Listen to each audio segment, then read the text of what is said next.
Welcome to the Generational Exchange. Ever wondered what happens when you bring together four seasons per season happens? Let's try that again. Three, two, Take two. one. Take two. Welcome to the Generational Exchange. Ever wondered what happens when you bring together four seasoned professionals, each with their own unique generational lens on the business world? Well, you've come to the right place. Join our hosts in their 30s, 40s, 50s, and 60s as we tackle the big questions, share decades of combined experience, and unravel the threads of today's professional challenges.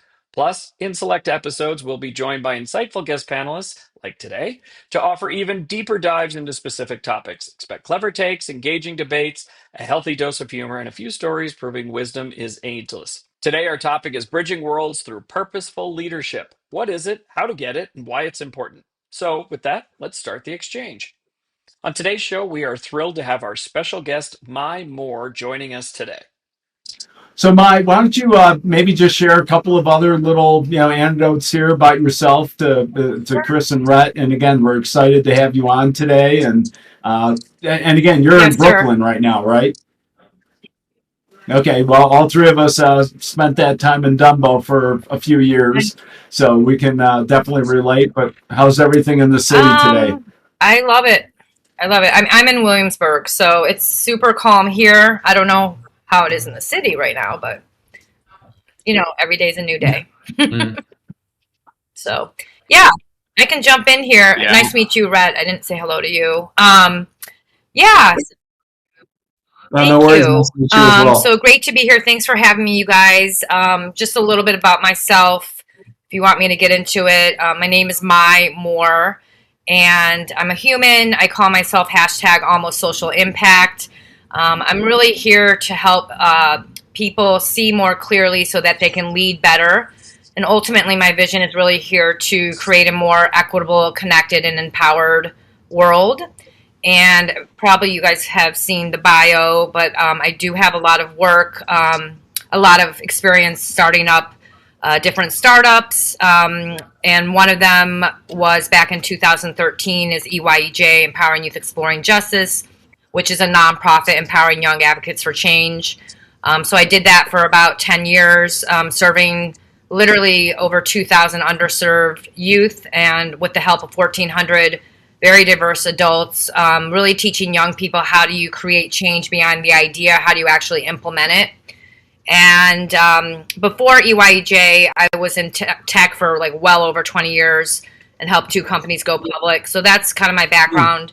And then after EYEJ, really I became a chief. I don't know if you're familiar with Chief, but it's one of the largest executive women networks, and was really paying attention to what was happening with women. And this was what, 3 years ago, and all the talk about the Great Resignation and pay gap issues, DEI issues, burnout, all that was happening. And so I started a coalition with 34 other chiefs, where we started doing these speaker series, because I felt like we had set up young people for failure, basically. And meaning that I wanted to pull the authentic storytelling out of these very diverse women, because that's what young people trust, is that authenticity, sharing stories of adversity, because every single woman, I don't care what background they are, has some kind of story to share. And being a glutton for punishment, I was like, well, there's a business here. And so created Boss Man, which is all about bridging the intergenerational gap for the future of work. Very, very focused on intergenerational leadership. Served 2,000 adults there, and over 400. It's more now, but very different kind of Gen Z than EYEJ. And in the last several months, I've been really focusing more on awakening awareness, and doing more public speaking, because what I realized moving back to New York is, I was asking myself, like, what the heck have I been doing these last 13 years? And really what I realized is that I was awakening awareness. I was helping people really understand issues, what certain demographic of people are facing. And so that's what awakening awareness is about. And what I also realized is that I was building leaders. That's what I was doing, and all different kind of leaders. And so that's where that, helping people see more clearly so that they can lead better, because we are in a state of a new era of leadership and, new demands, definitely a urgent desire for better leadership across the board. And that's really what I've been doing. So, yeah. And What's that? Only that, huh? That's I quite was I'm going to say like, that's no, it. that's not enough. I have more to do. So, yeah, I'm. Oh, thank you. Well, welcome. No, I was just Thank going to you. say Thanks for welcome. having me. Appreciate it. Tell me about you guys. I met Yeah. Mark. So our podcast, and am I still breaking up? I'm sorry, I don't mean to step on you. Am I still breaking up, or are we okay? Um, All right. I think you're coming through clearly now for Okay. me, at All right. least. Very good. So just a little bit about the podcast. We call ourselves a generational exchange.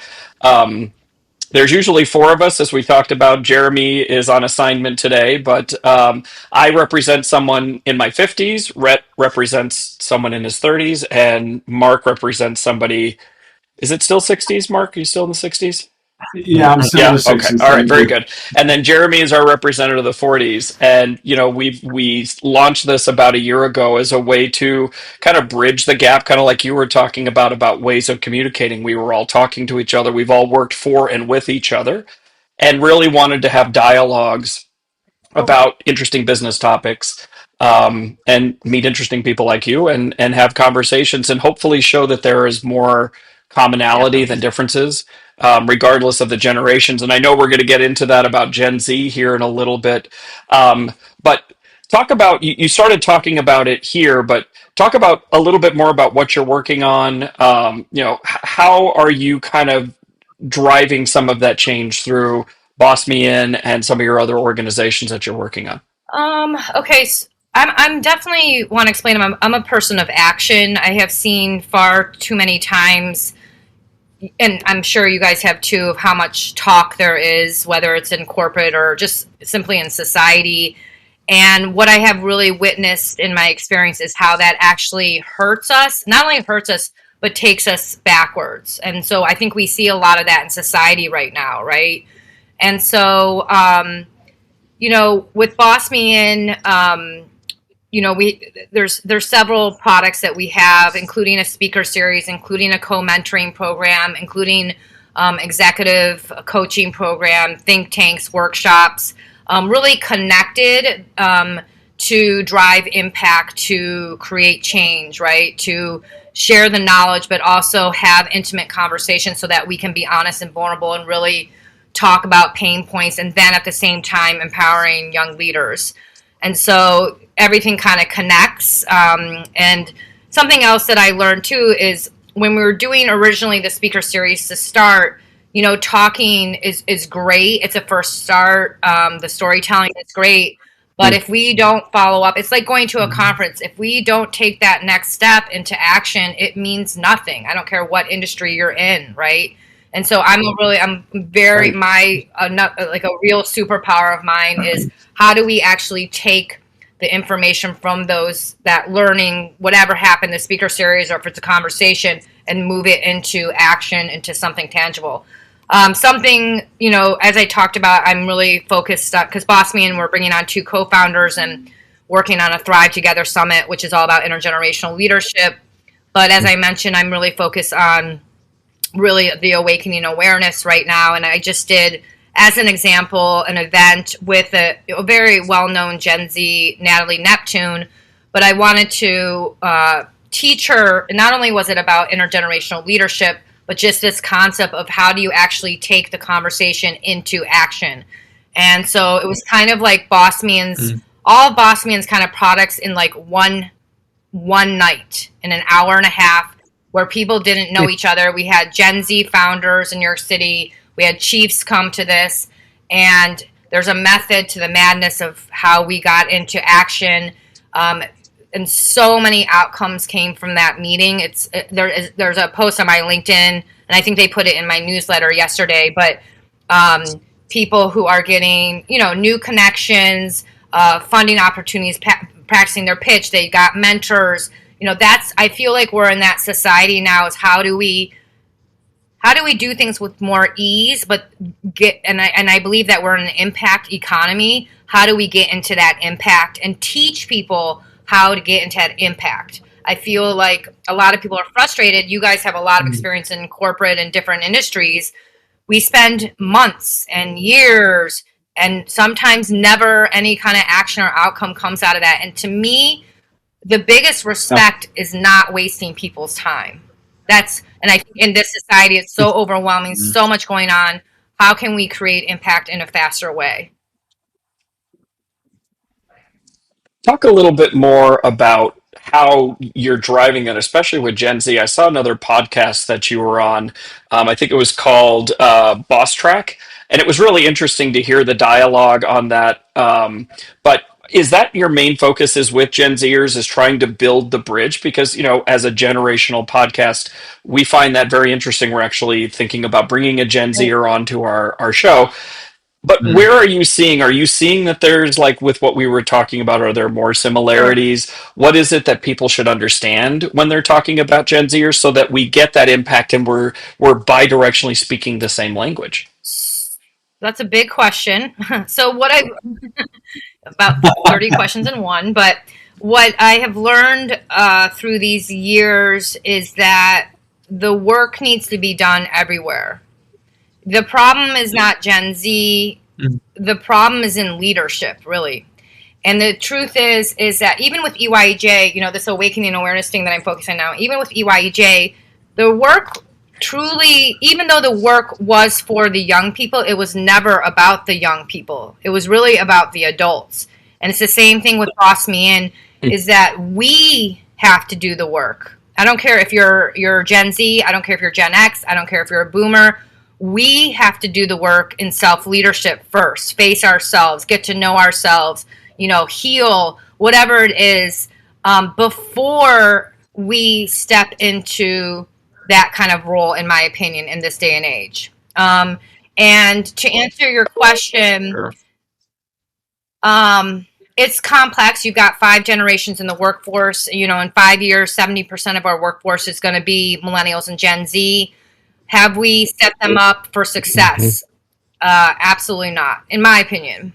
And it's hard. I don't sit there and blame different groups because we have a lot of pressures as executives, a lot of responsibilities. Sometimes, especially if you are underserved or a minority like me or whatever. I'm not trying to complain here, but you're underfunded, you're under resourced, and so I don't have sometimes the middle management to be the between the connector, because young people, I don't care what year it is, it's natural. Young people need to be handheld, to be trained.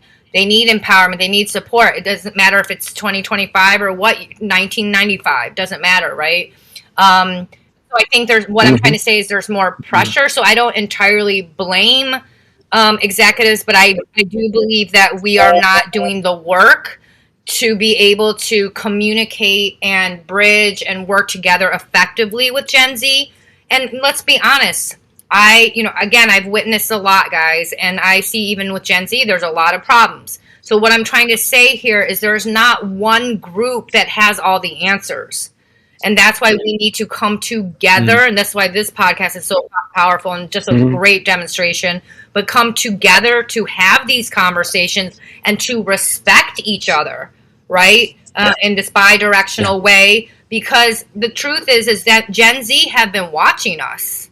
And they see all the 800 million mistakes we have made. And so they do have solutions. They do have recommendations. And honestly, sometimes they are pretty darn good and sometimes better than an executive with 30 years experience. So, but there's at the same time, trust me, I know the issues too with Gen Z too. And in my opinion, there needs to also be respect for the executive who has that 30 years experience and has, made a lot of mistakes, because when you make mistakes, you learn hopefully you learn from them, you grow, you have seen a lot, you have access to resources, you have connections. So there is positive on all ends. And I love millennials. Honestly, millennials are some of my favorite. Don't tell any of my team this. Honestly, because to me, you're a bridge. You're a connector, right? And you have honestly set up a lot of this stuff for the Gen Z, but you have now a little bit more experience working with executives, knowing how to, converse with us. understanding a little bit more responsibility that we have. And so being that bridge is vital. And I really hope that corporations do not cut out the middlemen, the middle managers, because they are vital. It's just like society, the middle class, vital to keep things operating and moving forward. Mm-hmm. Mm-hmm. Yeah. Mark, you had a question? Yeah, I was just going to say, Mai, I think, you hit a lot of core topics right there. And I think, to me, part of it is how do you, again, do that bridge? Because number one, the more we hear, right, the more we listen to what everyone is saying, how can we create that recipe? And I know from, my work with Chris and Jeremy and Rhett and, in my own, leadership development and coaching business, we talk a lot about recipes, that everyone's bringing something. And I think the other element is in a lot of my work with my alma mater and all the either A students or recently, graduated students in that Gen Z category, to me, it's like, I need to hear what you have to say. I need to hear your perspective because you're also looking at it through a lens that I candidly don't have anymore. And so I'm wondering, where do you draw that line though between understanding and saying, let's be brutally honest. What are the elephants in the room? And if we can get those elephants in the room open, then from there, we've got a much better way to move forward. I can bring the elephants in the room. Where do we start? There's a lot of elephants. So I would start with, I think, in my opinion, there's a big problem with ego on all ends. And I feel like, like I said, I've served a lot of different kind of Gen Z, and I hate to say it this way, but the more educated or more privileged Gen Z, like I said, have been watching us and following our ways. Of course, they have different demands in society, and it honestly makes me quite sad when I see so many young people who are worried at 22, 23 years old about their reputation, right? When I was 22, I was like, what? You're just trying to figure it out, right? Or just having a false ego out of insecurity. And again, I don't blame them because that came from us. And in my opinion, it came from capitalism and how we were taught how to be. What I'm trying to say here is executives, we have to get a little more humble. And of course, it's important to celebrate accomplishments and be proud of yourself. But how do we do that in a healthier way versus this, sometimes you're seeing this entitlement and this ego that is incredibly toxic. And you see it trickle down the path. I think that's an elephant in the room. You want me to keep going? I can bring. No, I agree with you. I think vulnerability is number one, is that no one's immune from being either wrong or, like you said, from the experiences. I wish I had $1 for every time I made a mistake working with, teams. And even in my later years, Rhett can probably attest to it. There were probably a couple times where I regretted, things that I said, okay, I think this is the best way to do it, but didn't really look at it through that full 360 view, from that perspective. So I think, again, as people can better understand that everyone has a contribution, you may not always get your way, but yet at the same time, there are little bits and pieces that can all be melded together. And I think, Mark, you just said a key point about, I think as leaders, we have to communicate more that we don't have all the answers. And I think we have been taught actually very opposite, that we must have all the answers, right? Because if you didn't, you lose your job or something, blah, blah, blah. We were under pressure to have the answers. But young people, and Rhett, you would know obviously more than me on this, but young people are looking for more humanized leadership. And because if we are sitting here displaying all the time, we have all the answers, then they think they have to have all the answers too, right? And that's not realistic. It's not. Right. Yeah, and it ironically, it hurts the learning process in general, right? Because when you're moving forward and pushing forward as if you have all the answers, you don't tend to ask a lot of questions because you're expecting the answer to be back, well, you should know that, or that's in your job description. I'm surprised Right. you're asking that question. Anything like that. I guess to that point of kind of struggling to build leadership or find leadership, and us being responsible with it. I wonder if, do you feel like the vast abundance or overwhelming amount of information out there, and like quote unquote leadership coaching, and just can be detrimental sometimes? Like, I think about if I have a to-do list that has 70 things on it, I'm like, where do I start? Whereas when you were, 40 years ago or whatever, when you were starting, it's like, well, Yeah. you learn from your boss and they learn from their boss, and there was no, you have 10 leadership coaches or gurus telling you how you should do That's it. an interesting question. We are obviously in a world that is very overwhelming. Information going left, right, center, social media, what's happening in the world. I don't know if we're going to get away from that for a while. And I think there's a different perspective I want to bring to the table here, is that a lot of, so let me just, all I can be is honest. So I'm half Japanese, I'm half Caucasian. I have a very, old school American big family, 5 uncles, 1 aunt, all Caucasian, all successful, had a straight path, they worked hard. But what I want to say is that underserved youth, minorities, people like me, we are used to on a daily basis dealing with 80 to 100 things already. So we are already trained somewhat in this way, just from life, right? Whether trying to survive, or the worry about, someone dying, or someone has health issues here, but I have to, I have to get money, rent for my parent here, or I'm hungry, or I didn't study for this test, or I'm late to school. These are all just simply problems happening all in the same 30 seconds, right? So these are different kind of experiences happening. And so I think that's something to think about. And back to your question, Rhett, I don't think it's going to get less overwhelming for a while. And so the answer is, do we need to learn how to multitask, I think is your question. Probably.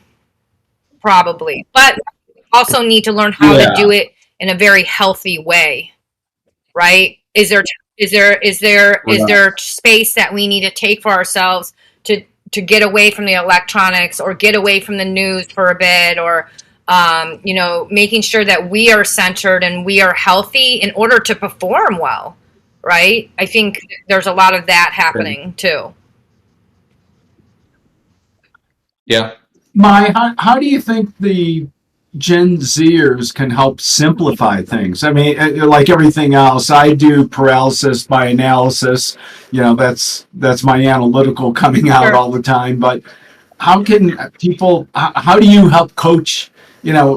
Through your work, folks, to really say, let's simplify some of these elements so we can focus on the most important issues and not have so many other elements clouding, our direction. My truthful answer to that is you need to fund the Gen Z that are building amazing things right now.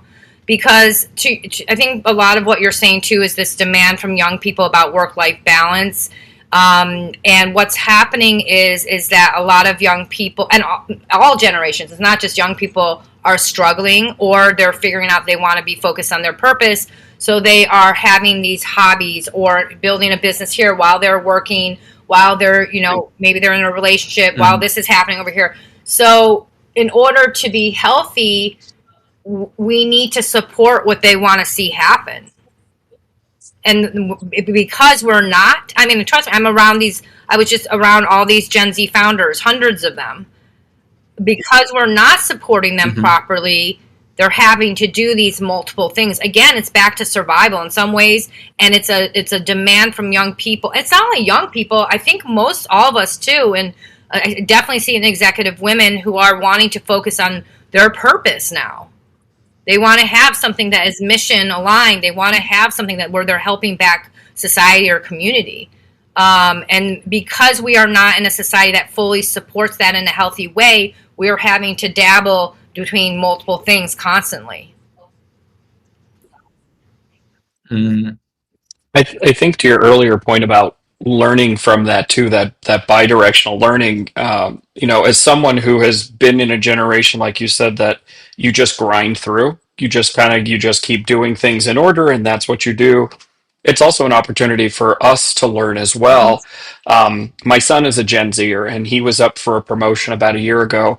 And he said, Dad, I'm going to tell them I want their promotion as long as it doesn't impact my work life balance. And my anxiety was like through the roof. Like, no, you just have to take the promotion. Right. But he set it up in a very thoughtful, logical way. And they went, We're so glad you said that. We just want you to do what you're doing. And I took that as a lesson like, maybe I need to rethink how I'm doing things. Maybe I'm giving too much of myself. And it was an opportunity to care appropriately. I've heard you. I'm leading to a question, I promise. I have heard you in previous conversations to talk about bidirectional and intergenerational mentorship. How do we do that? How do we set that up so that there is that bidirectional? Because I think sometimes when you are in a leadership position and you're expected to know everything, you just kind of feed downwards instead of having that bidirectional openness to say, "What can I learn from you?" How do we do that better? Sure.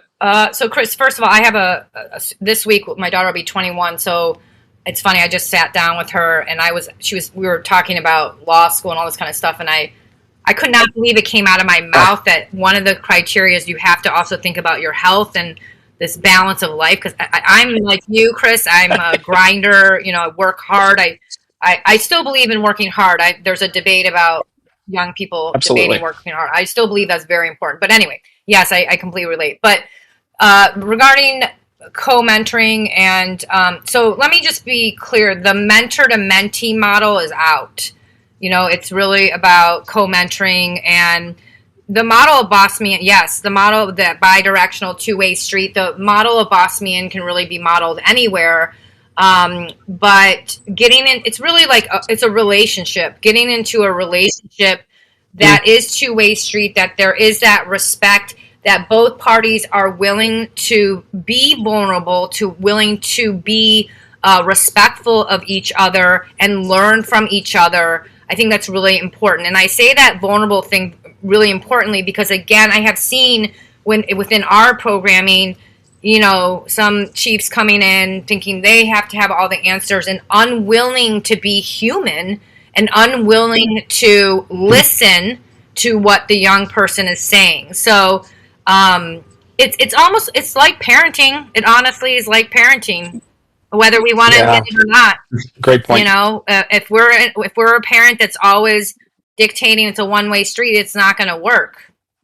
So and if we, it's our job too in leadership to really listen, but be in the know too, because that can create better solutions and help us honestly. But we have to be, we're not blaming anybody here. My parents came from the society, like they know everything. And it's very hard for them to say that they made a mistake, right? So I think especially Yes. honestly, I want to give a shout out to Gen. I'm a Gen Xer. I feel like we are also real middlemen too, because we understand the old way and then we understand the young way. And honestly, Yes. it's a hard job. It's a really hard job. It is. We're like the Yes, sandwich yes. generation, right? Yeah. It's a great point. I mean, Rhett, you and I and Jeremy, we all started off kind of, and I was the leader of the organization, and Rhett was very young when he started with us, but I was so incredibly impressed. And we've talked about this many times, right? So don't get crazy. But I was genuinely impressed with him. And he struck up a relationship with me, and that Well, alone, I was like, I want to get to know this person. And it's been now what, six years, I think, 7 years, something. It's been forever. But I mean, we're now friends, we're colleagues, we mhm, call each other. I think we really have we built a mhm, friendship out of it too. But there was that bi-directional opportunity, and it was very organic. I think it's great that you're actually putting some mhm. structure to it. I think to say you can do this anywhere, but you need to have the ability to be Yes. receptive. I think it's a great thing because Yes, you I can would say learn. structure and freedom. because there needs to be, there's also what is out is this idea of control. Nobody wants to be controlled anymore these days. I don't want to be controlled either. And so you have to create programming or a product that, yes, you give the structure, it's just like leadership. You inspire and you explain and what the expectations are, and you do the work to kind of set up the foundation, but you have to allow space for these people to build that relationship. And the other word that I really want to say that I forgot to say is the key between this relationship is being open-minded. I would say that's really important. Mm-hmm.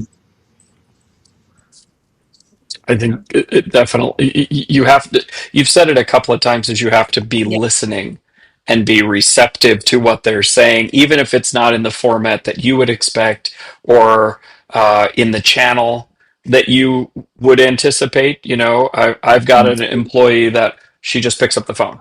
I have another one that uses Slack. I have another one that uses text, and you have to kind of adjust your channels to kind of, again, bi-directionally to the channel where you can be heard. You have to adjust your channels, but back to Rhett's point, you have to be a multitasker, because this person is going to, and that's hard on leadership. We're exhausted from that because we are trying to keep up with the WhatsApp, the text, the Slack, the email, because we have to cater to everybody. So that's where that multitasking comes in. Right. Because people are hearing things in different ways. It's just like media.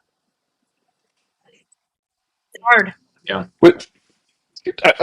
A question too, as we're moving into this new era with new government, with new leadership, how are you navigating the changes to DEI, SEL? We're in the ed tech business. We can't even use those words sometimes, depending on which state we're talking to. We have to be very flexible and very aware. How are you navigating that, or do you have any tips on how to navigate that as those words are starting to become less buzzwords and almost like negatives? How do we adjust to that and still keep moving forward?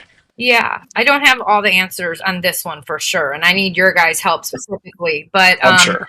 I relate to SEL because that's EYEJ was one of the programs that's very focused on social emotional learning, and I relate to because I remember when I was just leaving, EYEJ on the day-to-day. It was just coming into the state of Ohio, and we couldn't even write certain words on contracts. I mean, it's awful, right? And then I'm obviously paying attention to what's happening now and what's happening with DEI in the corporate level. What I want to say is what DEI is about being human, right? And it's really important work that has been implemented. That's really valuable, and it's awful, honestly, what's happening. I think there's a lot of discussion about DEI moving to this idea of belonging and not using the words DEI. I think what I want to say is we need your guys' help specifically, because I think, this is the truth, and the realness is that I will be working till I'm 80 years old doing this. And sometimes a male, especially a white male, can take 5 minutes and make a change quicker than I ever could, right? And the DEI, all the things, whether it's nonprofit, politics, corporate, all of this work that has been done has saved people's lives. And so it's important, does it need to be called DEI? No, because DEI should have been implemented across departments. It shouldn't have just been an HR thing or, this segmented bucket kind of item. It's really, again, about being human. It's about being equitable. And so I think what's exciting, and that maybe, Gen Z, Rhett, you have ideas. This is where we need to listen to also young people, because this is an opportunity. When things like this happen, we have to look at it as an opportunity to get even better and more innovative for solution building in this area. Yeah.